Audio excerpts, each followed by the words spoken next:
which is split on the direction Trump's changes and controversial agenda are moving the country, according to the latest NPR/PBS News/Marist poll. Texas Democratic Al Green was removed from the House chamber after heckling Trump early in the speech, standing and yelling that Trump did not have a mandate. Green first received a warning from House Speaker Mike Johnson, and when he did not stop, he was escorted out by what appeared to be Sergeant-at-Arms staff. Other lawmakers protested more quietly. Dozens of Democratic Congresswomen wore pink to the speech as part of a coordinated response. Republican Teresa Lega Fernandez, who chairs the Democratic Women's Caucus, told Time magazine that to signal our protest of Trump's policies, which are negatively impacting women and families. Pink is a color of power and protest. Lega Fernandez told Time, it's time to rev up the opposition and come at Trump, loud and clear. Several Democrats walked out of the speech, turning their backs on Trump, wearing shirts that read, resist, and no kings live here. Others held up signs reading, false, protect Medicaid, and Musk steals throughout Trump's remarks.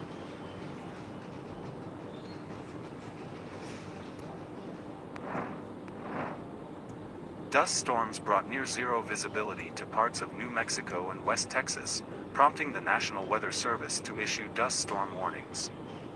According to Associated Press, the weak-strong weather system will bring a threat of blizzard conditions, high winds, flash flooding, severe weather, dust storms, and critical to extreme fire weather conditions to the nation's heartland, according to a Weather Service update Monday.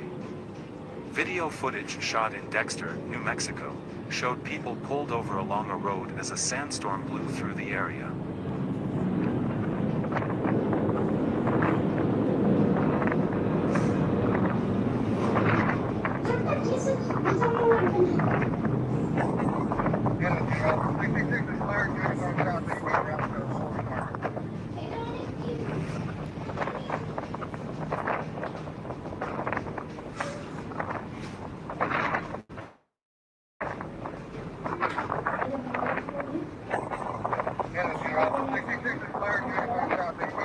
On Tuesday proposed an €800 billion plan to beef up defenses of EU nations to lessen the impact of potential US disengagement and provide Ukraine with military muscle to negotiate with Russia following the freeze of US aid to the embattled nation.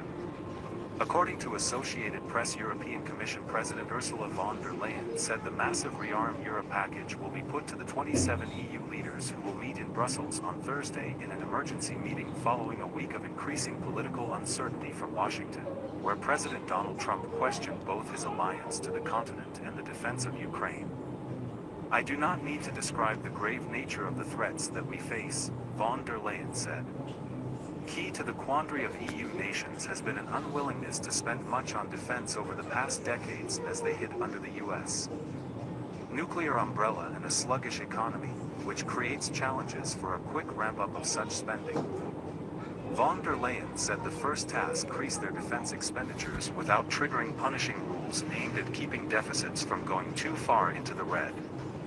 So, if member states would increase their defense spending by 1.5% of GDP on average, this could create fiscal space of close to €650 billion over a period of 4 years, von der Leyen euros, to allow member states to invest in defense. She said military equipment that needs to be improved includes air and missile defense, artillery systems, missiles and ammunition, drones and anti-drone systems, and cyber preparedness. Such a plan will force many EU member states to greatly increase their military spending, which is still below 2% of gross domestic product. NATO Secretary General Mark Rutte has told the member states they need to move to more than 3% as quickly as possible.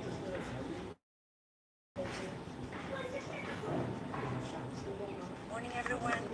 President von der Leyen will make a statement. We're living in the most momentous and dangerous of times. I do not need to describe the grave nature of the threats that we face or the devastating consequences